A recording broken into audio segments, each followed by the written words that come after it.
Good morning. Thank you for being with me.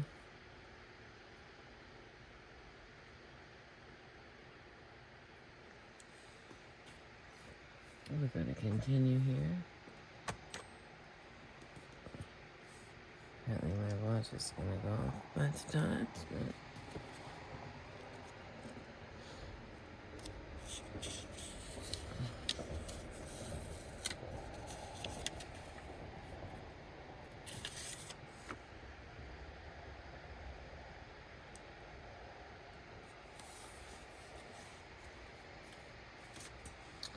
All right, we are in chapter 15. I've been reading to you from The Warrior Queens by Antonia Fraser. It's a little loud out here at the dam, but that's a good morning here. I'm going to spin us around, let you show you a little bit what's going on down here. It's quite beautiful. The further I go out, oh, did you see that? Something big flew above. It is so beautiful. All right. Those are water birds. For anyone curious. All right. Queen versus Monster, chapter 15.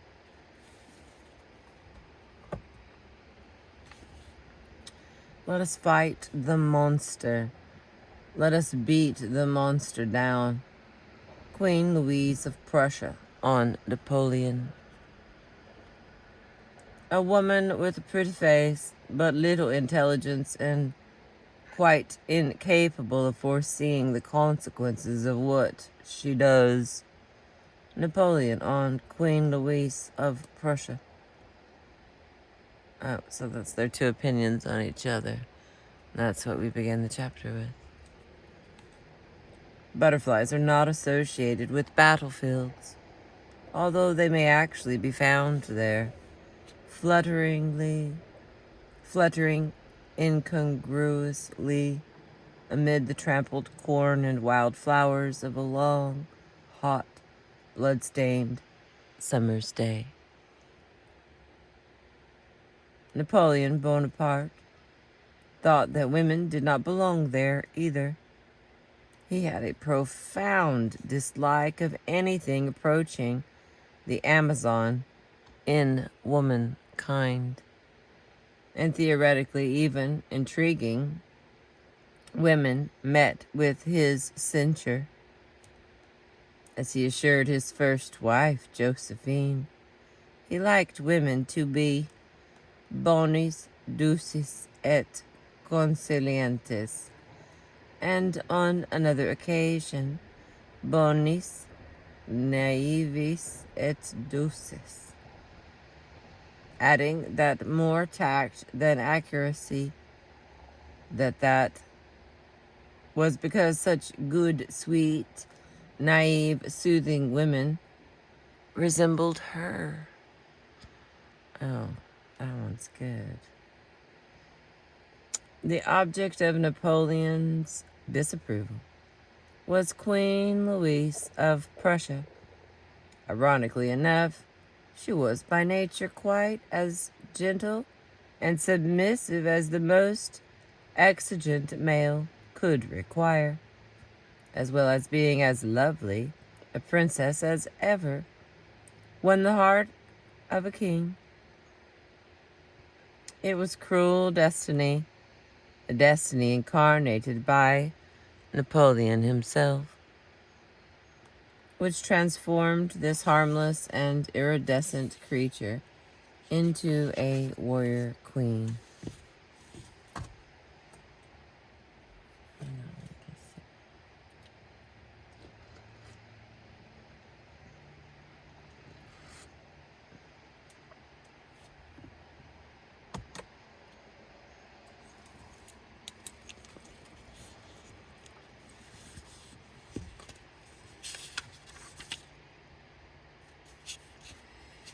Okay, long sentence. Let's go backwards.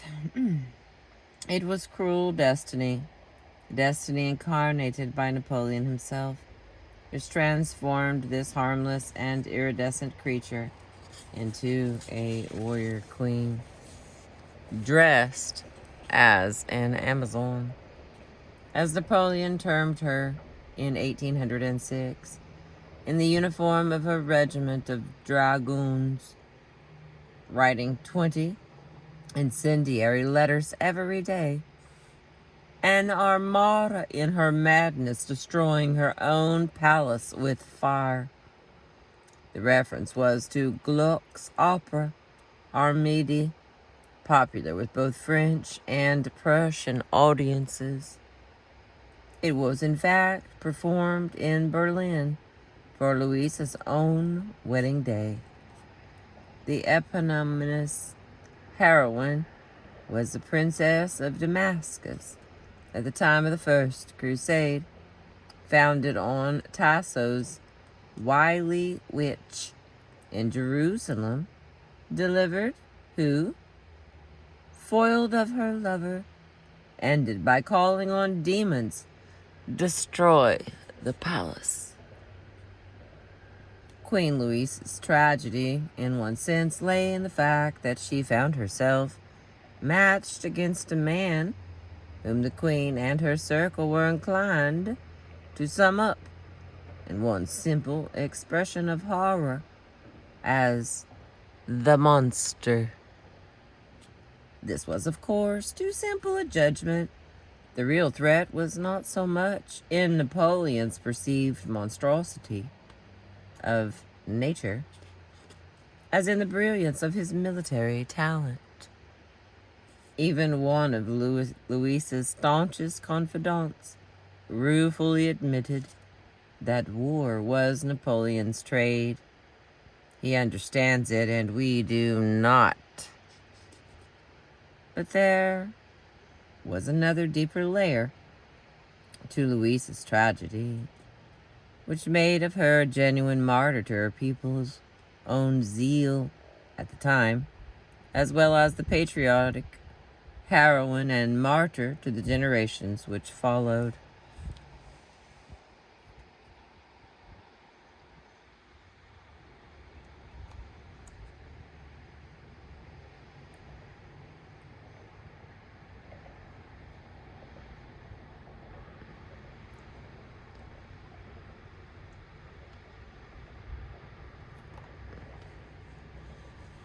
Let me roll this window up, friends. I'll cut back on some of the wind.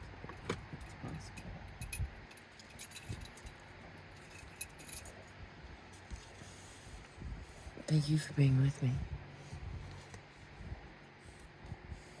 Okay.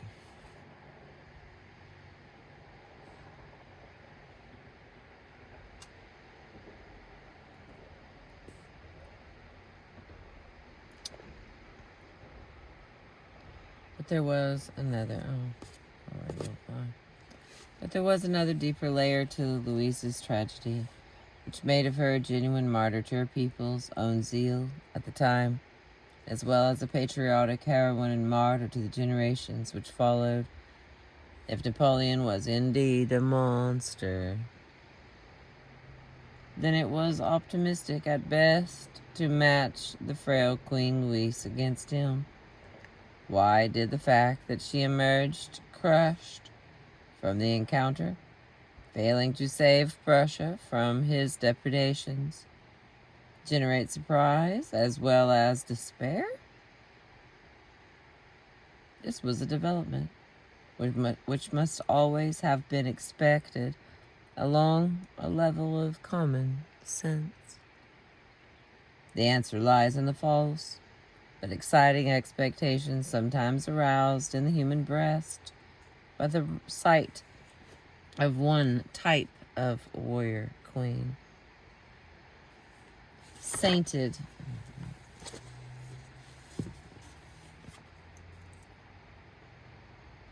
Hang on. There we go. The answer lies in the false but exciting expectations sometimes aroused in the human breast by the sight of one type of warrior queen. sated, and possessed of angelic goodness. Descriptions freely applied to Queen Louise. This holy figurehead of the Prussian armies must surely bless her people with victory over the forces of evil. It is true that the Queen did have, apart from her beauty, the natural appeal of the female in distress, to which male soldiers traditionally reply by springing to arms. It is a point of view most famously expressed by Edmund Burke in his lament for another tragic queen, Maria Antoinette.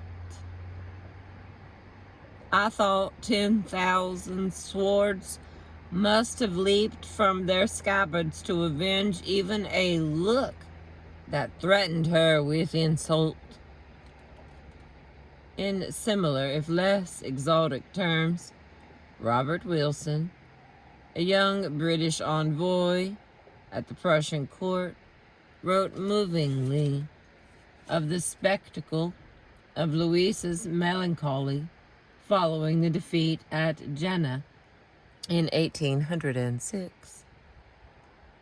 But soldiers must not reflect, and a beautiful woman in misfortune should animate to enterprise.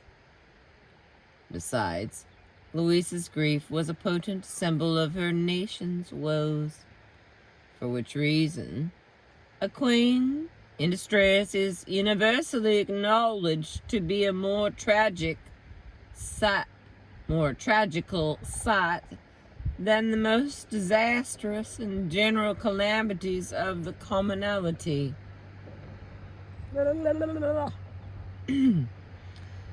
Despite this inspiration, Queen Louisa's own powers as a warrior queen were, if challenged by the brutal reality of conflict and disaster, a mere illusion, vanishing into the mists of romance and chivalry from whence they came.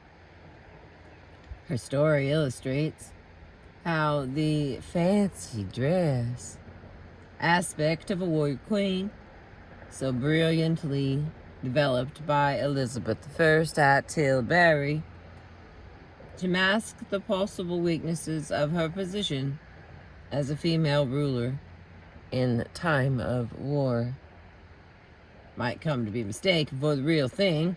A passive queen allows herself to be used, ignorant of the true hollowness of her position, because she has been trained by upbringing to family importance, just as Boadicea, a doughty, battling queen in literature at the end of the 16th century, becomes a modest and delicate princess 200 years later, who conquers with a blush, not a spear, rides in a litter, not a chariot.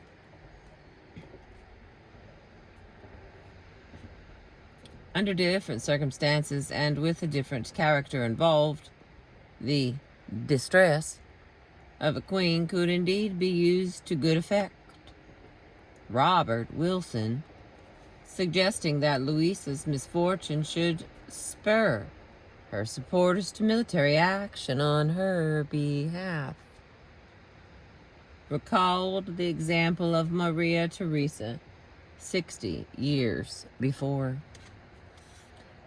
So thought and felt the nobles of Hungary, and Maria Theresa retrieved the fortunes of her house.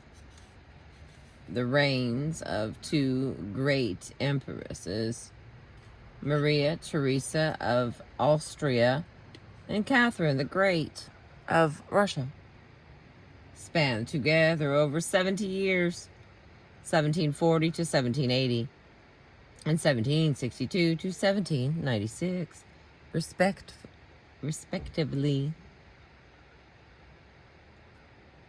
Gibbon was well able to write in his Decline and Fall first printed in 1776, of those illustrious women, able to bear the weight of empire. Nor is our own age destitute. These great tracts.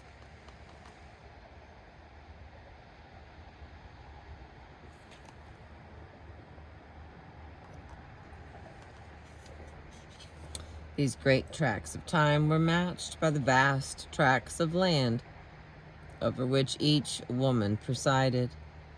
At first sight, however, the resemblance between the two stops there. Not only their characters, but the circumstances which brought them to power were certainly very different. The Archduchess Maria Theresa was a young married woman of 23 when the death of her father, the Emperor Charles VI, brought the male Habsburg succession to an end.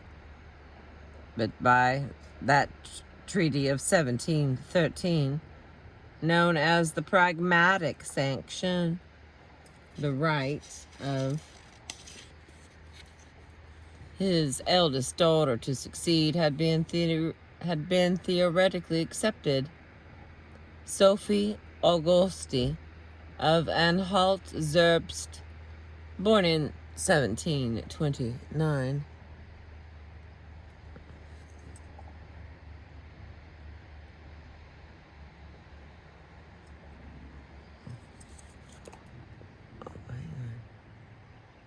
pull us back around here. There we go.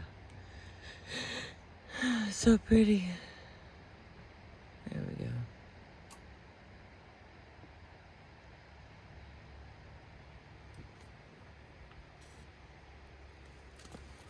Okay. Back to my little book here. People are showing up. I'm telling you, that alarm's going to go off pretty soon. I was afraid. Okay, his eldest daughter to succeed. That fancy name right there. Theoretically accepted. Sophie Auguste of Anhalt-Zerbst, born in 1729 and thus 12 years younger than Maria Theresa, was on the other hand an obscure German princess before her marriage to the Grand Duke Peter, heir to the Tsarina Elizabeth of Russia. By this union she was transformed, first into the Grand Duchess Catherine, and then, following a dramatic coup in which her doltish husband was deposed, into the Tsarina Catherine 11, or the second. Yeah, maybe the second. She was by now in her early 30s, someone who could claim to have contributed strongly to her own surprising exaltation. When time and various military endeavors had combined to establish Maria Theresa securely on her hereditary throne of Hungary, with her husband Francis of Lorraine beside her as the elected Holy Roman Emperor, she displayed in private a love of cosy, royal family life, with her apparent infinity of children. Personally chaste, she also showed an austerity, even puritanism of temperament, which recalls the sainted Isabella of Spain. The pleasures of Catherine II were notoriously rather different. This was Voltaire's Semiramis of the North, the warrior queen with a taste for magnificently strong guards, officers as lovers, who in her day created a sensation for her debauchery, excess which would dishonor any woman, whatever her station in life, and the disapproving opinion of the British ambassador to her court. She herself actually believed engagingly enough, infrequent, and incidentally straightforward sexual activity as a means to health. But she never denied that it was also enjoyable, and as such should be welcomed. Nothing, in my opinion, is more difficult to resist than what gives us pleasure, wrote Catherine. All arguments to the contrary are prudery. It was a hedonistic point of view, shared in no way by the pious and self-abnegatory Maria Theresa. Yet there was a further interesting resemblance between the two rulers, despite their opposing personal morality. Both the Queen Empress and the Tsarina encountered that familiar problem for a reigning female: the need to exert military leadership, or at least some kind of leadership in war. Although the Russian Empire, unlike Austria, had known the rule of other women autocrats, including Catherine's own mother-in-law, Elizabeth. In both cases, they made use of the skillful technique of Elizabeth I, putting on a show of glory, in which the appealing femininity was artfully contrasted with stern and indeed noble patriotic resolve. It is beautiful. Thank you for being with me. And neither of them, despite presiding over military victories, had that heroic love of war for its own sake, which has marked so many male rulers. Louis XIV, who boasted in 1662 that glory was the principal aim of all his actions, recommended his great-grandson on his deathbed half a century later: "Do not imitate my love of war." The first challenge to Maria Theresa occurred when Frederick the Great of Prussia snatched her province of Silesia only 7 weeks after her father's death. To Carlyle, this act of territorial rape, contrary to Frederick's promised word, was merely the Prussian king grabbing bravely an opportunity as at a wild horse, rushing hitherward, swift, terrible, clothed with lightning like a courser of the gods. Dare you catch him by the thunder mane and fling yourself upon him? Many may prefer the cooler estimate of Macaulay concerning the War of the Austrian Succession. The selfish rapacity of the King of Prussia gave the signal to his neighbors. The whole world sprang to arms. We might forgive Carlyle for his blithe cruelty toward one warrior queen, for the sake of that bright suggestion made to the young Miss Jane Welsh that Boadicea would be the ideal subject for her initial literary effort, with a comforting rider that she need not be big or grim unless you like, except for the fact that bigness and grimness were the qualities that Carlyle evidently admired.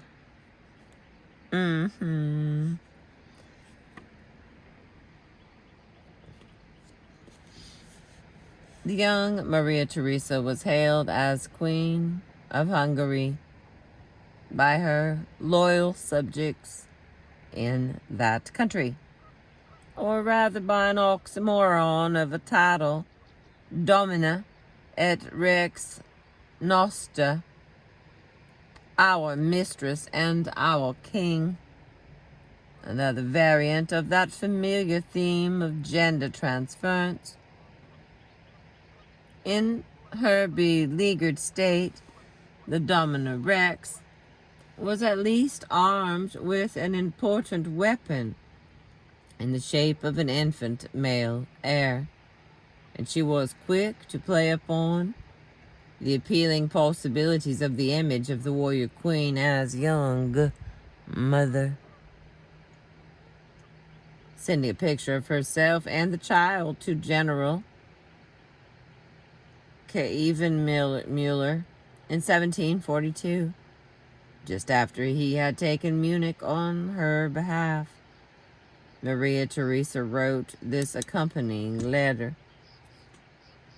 Dear and faithful Kievan-Muller, here you behold a queen who knows what it is to be forsaken by the world.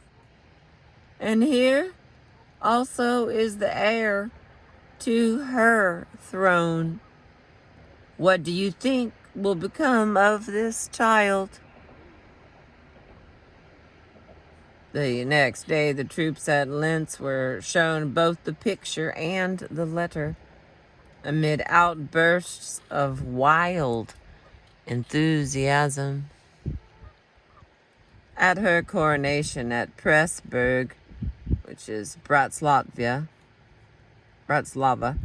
in Hungary, Marie... Okay, I'm going to turn this around. I feel that wind picking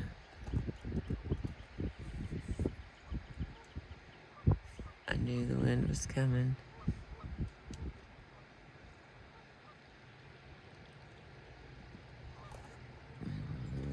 Just a smidge. I know, sweet boy. I know I haven't let you out yet. But I let you out before we came. You always go first, baby boy. It's my favorite dog. It's my best friend. He loves me more than anything on this planet. That little dog. I could only make him feel half as special as that little dog makes me feel. I feel like that sun's coming up to the right of this shot, but my lord, it's pretty.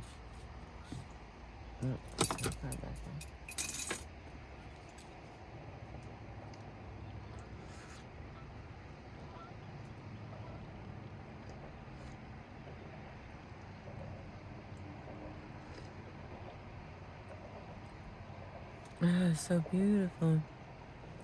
So beautiful. Spacious skies. Forever waves of green. For performances.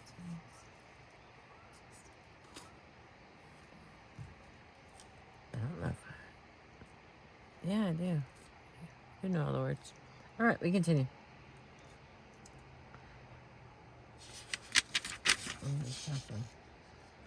At her coronation at Pressburg, Bratislava, in Hungary, Maria Theresa mounted a huge black charger, and according to immemorial custom, drew her sword to the 4 points of the compass to signify her role as Hungary's protector. This was once again Elizabeth I at Tilbury, making the show stand for the substance, especially as Maria Theresa had to learn to ride astride, especially for the event. Furthermore, she had only just over a month in which to do so, following the invitation to Pressburg, and was in the process of recovering from the birth of her first son. Thereafter, Maria Theresa continued to enjoy all the spectacles of military life, such as reviews, parades, and maneuveries. in which she could similarly display herself. She designed a uniform for herself and her ladies on these occasions, which combined the practical cami leather, breeches, and boots of the Rex beneath, with the voluminous skirts of the domina above. None of this amounted to a predilection for warmongering. The frequent battles she had to fight were more likely to be in defiance of her own inheritance than in pursuit of others. Indeed, the queen, in her own right, and empress by virtue of her husband's election, displayed on occasion a consciousness of the sheer immorality of national aggression, which seemed to have been rooted in her own personal piety. When the Polish partition of 1772 was first suggested, Maria Theresa protested against the robbing of an innocent nation that is hitherto been our boast to protect and support, adding, "The greatness and strength of a state will not be taken into consideration when we are called to render our final account." Towards the end of her life, the Empress protested vehemently against Australia's attempt to annex Bavaria. "Let them call me a coward, a weakling, a dotard if they like." She was approaching 60. "Nothing shall prevent me from extricating Europe from this perilous situation." Afterwards, she said, "For me, it is an inexpressibly inexpressible happiness to have prevented a great infusion of blood." More symbolic of her personal style than the image of the young queen on the black charger at the beginning of the reign is that presented by the statue erected in the 19th century opposite the Hofburg in Vienna. Here, the Empress,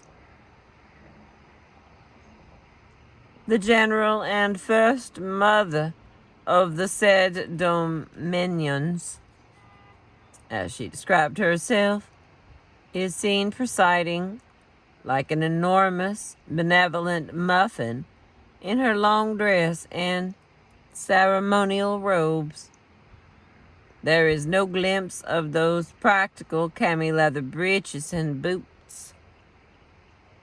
All about her, at the four corners of the statue, prance on horses her male generals and ministers, both smaller and more active.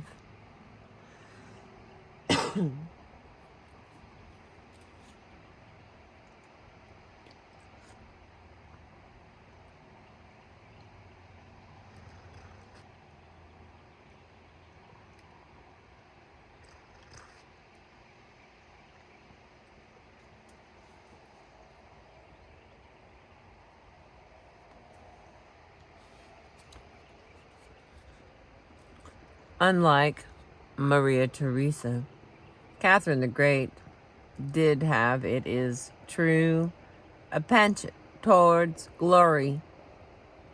When she told her adoring correspondent Voltaire in 1771 that "the nation's glory is my own, that is my principle," she summed up an intelligent philosophy which explained how she had come to rule the unwieldy Russians so successfully for the last 9 years.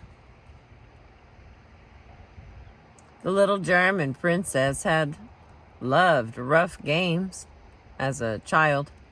hating to be fobbed off with dolls and cots instead of riding and shooting birds with the local children. As the unheeded bride of the Grand Duke Peter, their marriage was not consummated for 9 years.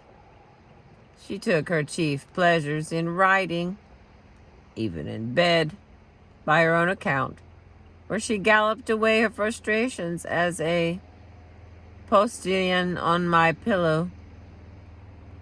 When the Tsarina Elizabeth protested that riding like a man on a flat saddle led to sterility, the neglected wife replied pointedly that the more violent the exercise, the more she liked it. As Tsarina herself, Catherine put this caged energy to good use.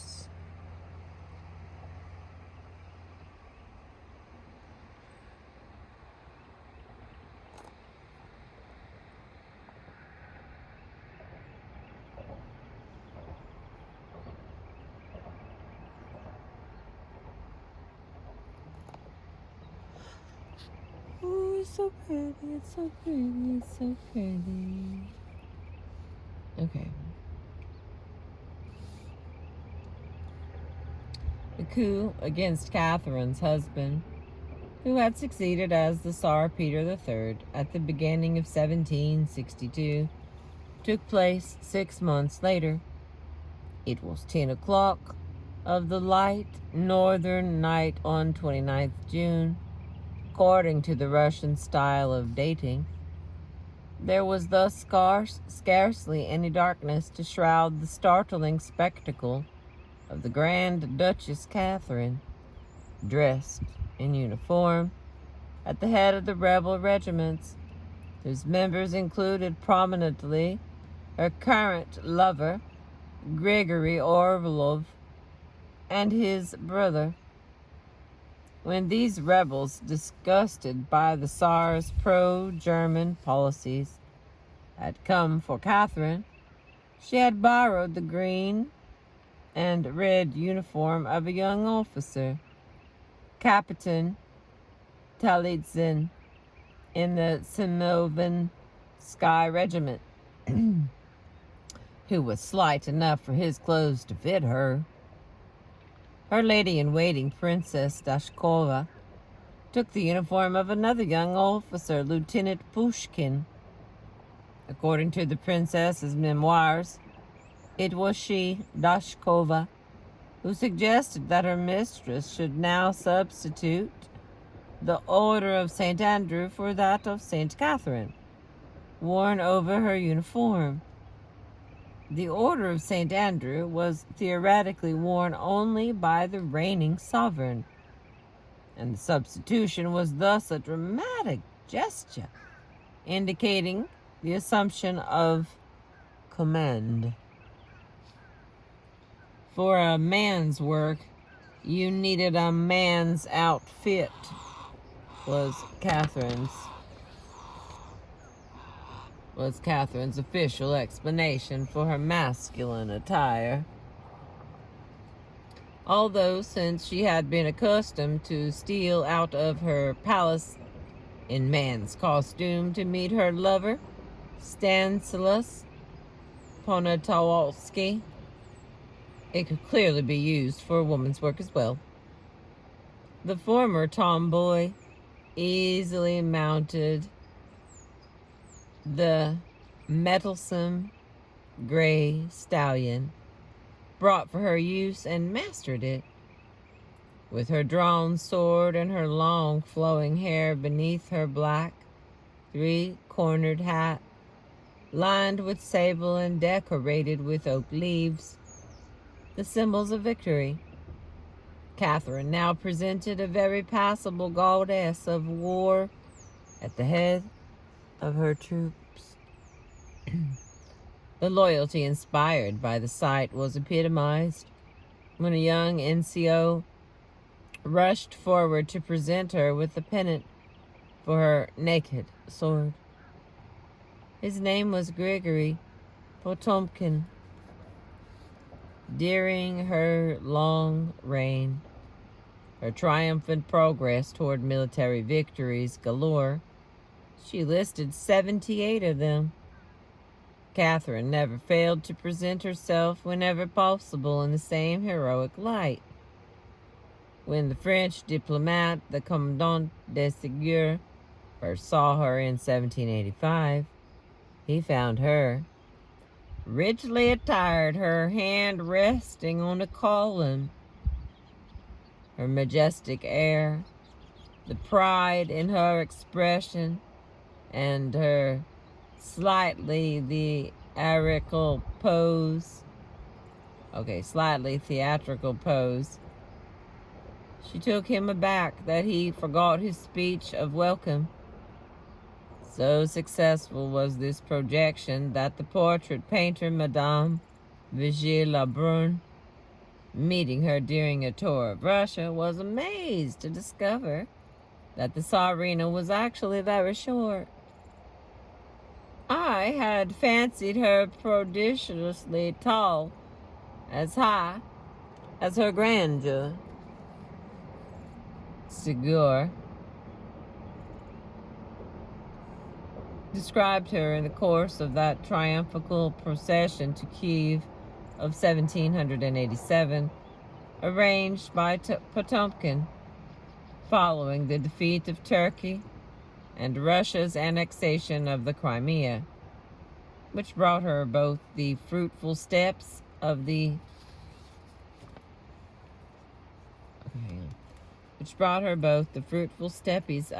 south and an invaluable access to the Black Sea. Stout and tiny in her military uniform, she was nevertheless a conquering empress. The descendants of the Tartars, who had once swept across this territory, putting an end to the Georgian Empire of Tamara, now prostrated themselves before a woman and a Christian. When a Georgian prince from Colchis brought presents to the foot of the Russian Tsarina, Catherine's throne, it might be argued that the memory of Queen Tamara in her sex, if not her nationality, had been avenged. Oh my God, that's beautiful.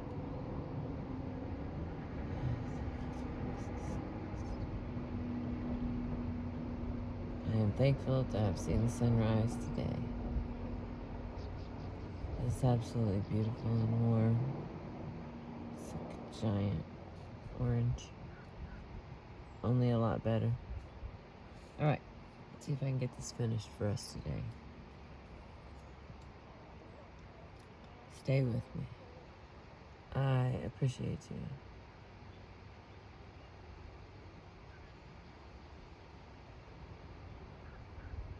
It's funny, I come for the quiet, but I bring my camera here so I can make noise. So I can talk to my imaginary friends. Thank you again for being with me. Alrighty. Catherine, like Tamara, 6 centuries before, understood how to make use of that deep, mystical, Slavic feeling towards the mother goddess, as well as the conquering goddess of war. To Orlov, she was Little Mother, as well as Most Merciful Sovereign Lady. To the later lover Potemkin, she was Mother Tsarina Catherine, far more than a mother to me, my benefactress and my mother. On the other hand, like Queen Elizabeth I, she did not consider that she belonged, unlike most mothers, to the weak, frivolous, whining species of women's. In this respect, she was certainly the warrior queen as an honorary male. When Catherine founded an orphanage, for example,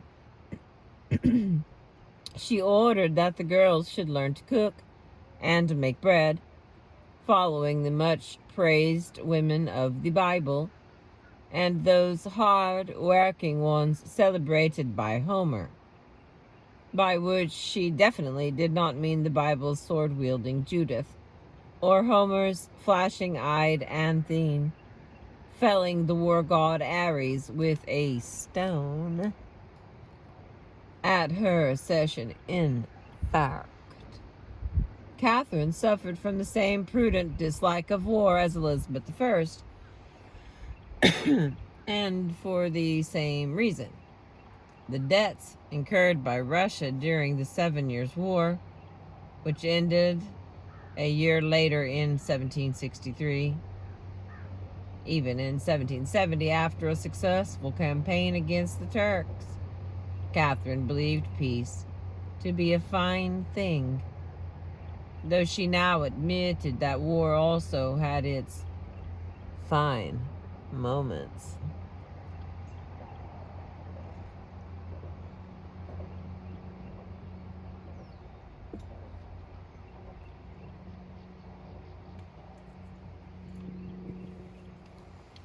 Voltaire's correspondence with Catherine concerning the Turks was on a far more rambunctious level, and there is a nice flavor of chivalry, too. These barbarians deserve to be punished by a heroine for the lack of respect they have hitherto had for ladies, he wrote to the Tsarina in November of 1768, a month after war had been declared by the Turks. Clearly, people who neglect all the fine arts and who lock up women deserve to be exterminated.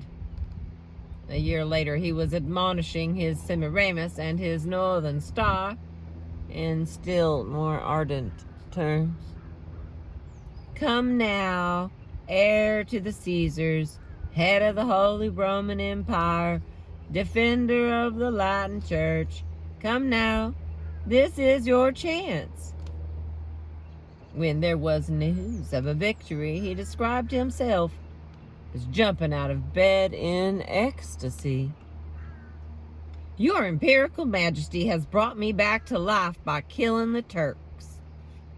Voltaire's subsequent salute was a weird parody of the language of religion, for he began by crying, Allah, Catherine, and went on to sing, Te Catherinium laudamus te dominium confiteor. Yeah, you're welcome. Catherine herself had a more controlled appreciation of these tumultuous events. Did they serve the interest of Russian greatness, with which, of course, she identified herself? That was her persistent concern. She had her own well-developed sense of Russian national pride. Russia, the country she had so successfully adopted, not only did she display a taste for operas, which celebrated Russian history, she also littered the imperial grounds at Tsarskoye Selo with monumental reminders of Russian military triumphs, including obelisks and marble columns, as well as war memorials. In 1771, she agreed with Voltaire that this army will win Russia a name for herself.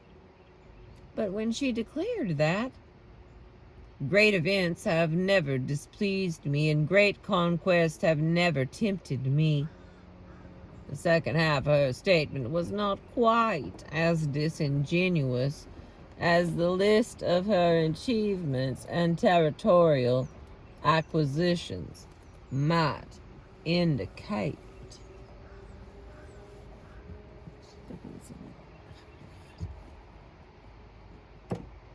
Okay, we're on page 256. They have pictures. Some pictures, y'all. Hang on, where am I at? Where is I? Indicate. There we go. Okay, so right there. Let's see how many pages we have. Oh, pictures. Just a whole bunch of pictures.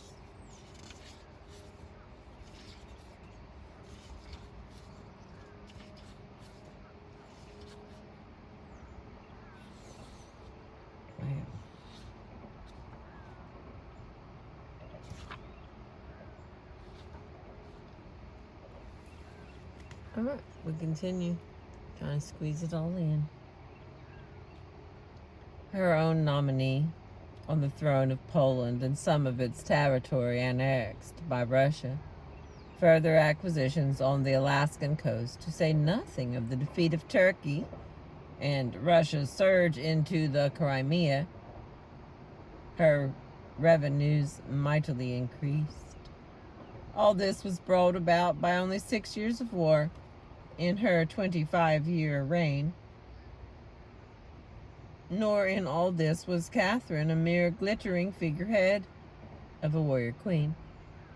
Excuse me. Where military and naval matters were concerned, she played an active directing part, attending twice weekly meetings of the 7-man council, which directed the war during the Crimean campaign. She herself was probably the originator of the daredevil plan, whereby the Russian fleet in the Baltic sailed 5,000 miles round the coasts of Western Europe to engage the Turks. The results of this brilliantly executed expansionist policy for Russia were extraordinary. 20 million subjects owned Catherine's loyalty at her coronation. Yes. Compared to 36 million in 1795, shortly before her death. It was, however, expansion, not war itself, with its manufactured heroics, which interested her. Even if she could manufacture heroics herself with a will, where necessary, we need population, not devastation. That was her philosophy. In short, as she herself declared, peace is necessary to this vast empire.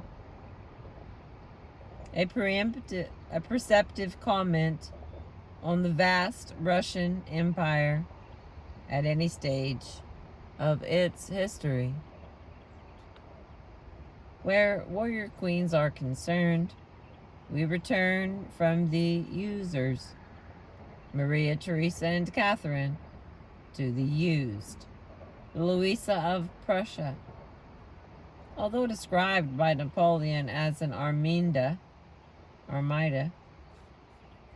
there was by temperament nothing of Tasso's wily witch and Gluck's destructive enchantress about Queen Louise of Prussia. Every day I realize that I am a weak woman, she wrote during her early carefree years, and I am weak because I am kind-hearted. I want everyone to be happy, and so I forgive, forget, and fail to scold when I should. Like Catherine,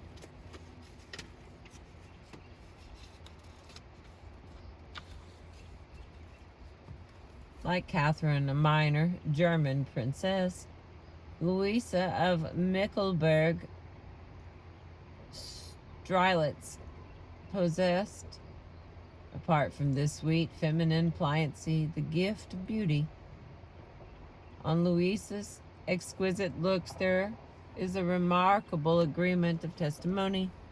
In 1793, when she was 17, her ravishing appearance captured the heart of Frederick William, the shy young heir to the throne of Prussia.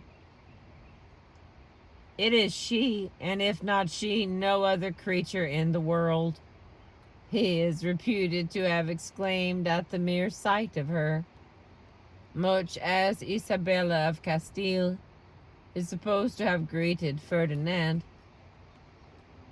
A decade later, seeing the Prussian queen dressed as Statira, the Prussian bride of Alexander the Great, at a fete in Berlin, Madame de Stael was struck dumb by her beauty. In 1801, Madame Vigely Lebrun whose observant painter's eye was disappointed in the stature of Catherine the Great, alleging that her pen failed her in trying to describe Louise. The Queen happened to be in deep mourning on their first encounter, but her coronet of black jet served only to set off the dazzling whiteness of her complexion. As for the beauty of her heavenly face, Madame Vigée Lebrun compared it to that of a 16-year-old girl, with the perfect regularity and delicacy of the features, the grace of figure, neck, and arms. All was enchantingly beyond anything imaginable. In life, this perfect regularity of feature, the supple, slender figure often led to Queen Louise being compared to a Greek statue. For once, the art by which later generations must judge confirms and does not disappoint. There is something neo-Hellenic about the many representations of her which have survived, enhanced naturally by the clinging Grecian style of contemporary fashion, which suited her so well. We can accept with relief the verdict of the English diplomat, Sir George Jackson, that the Queen was really a beauty and would be thought so even if she did not sit upon a throne. The chivalry she inspired is equally easy to understand. Among the younger men especially, wrote Jackson, there prevails a feeling of chivalrous devotion towards her, and a sunny smile, or glance of her bright, laughing eyes, is a mark of favor eagerly sought for. At first it was all lightness at the Prussian court, Frederick William succeeding his father in 1797, 4 years after his marriage. Perhaps the Queen, who was after all young, danced a little too much.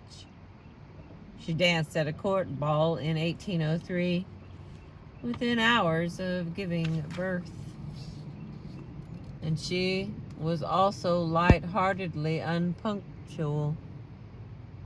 There are unpublished passages in the diary of Countess Sophia von Voss, Louise's battle axe of a lady-in-waiting, already in her 70s, with a father who fought against Marlborough at Malplaquet, that criticized the Queen's frivolity and even her petulance in these early years.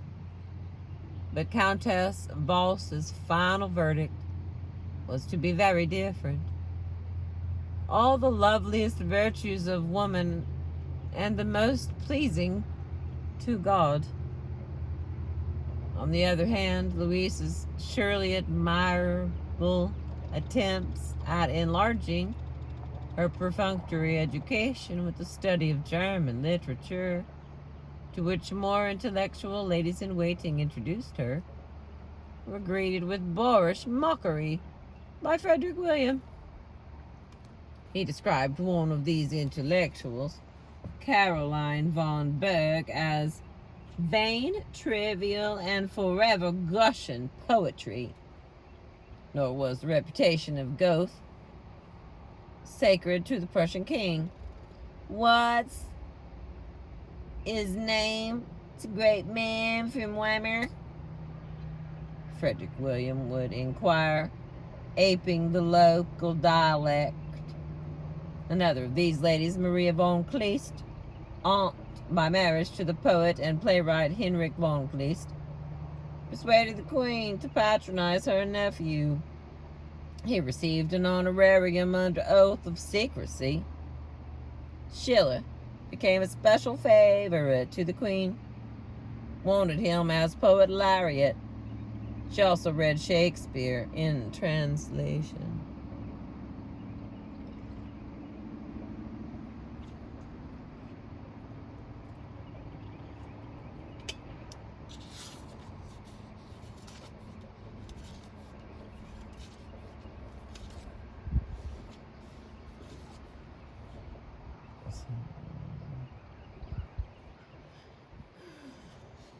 We're at an hour, my loves.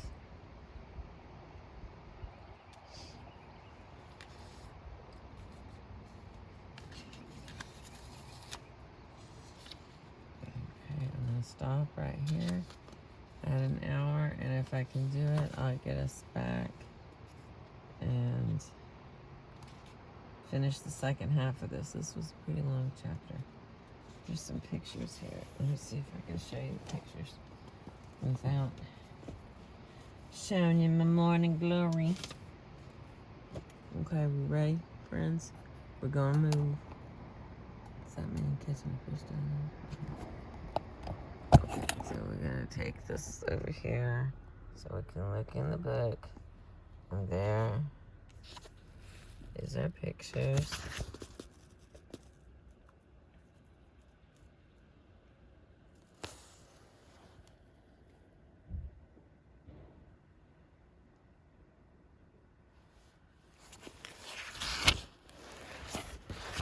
There's quite a few of them, so it's gonna take just a second.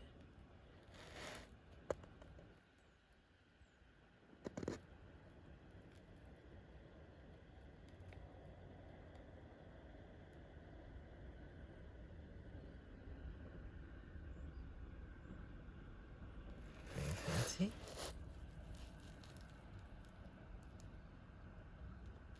Wow, look at that. It's Tamara there that we've been talking about.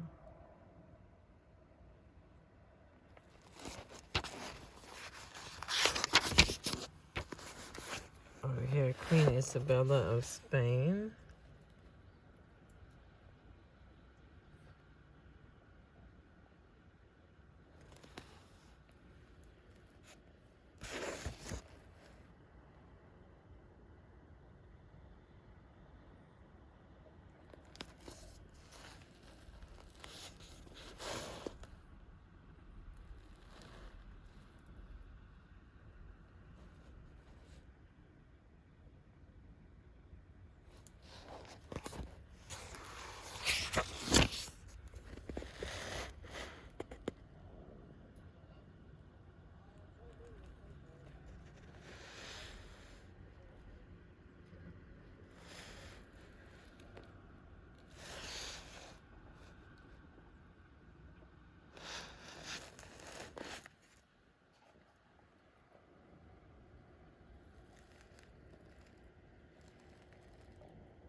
All right, we'll be back.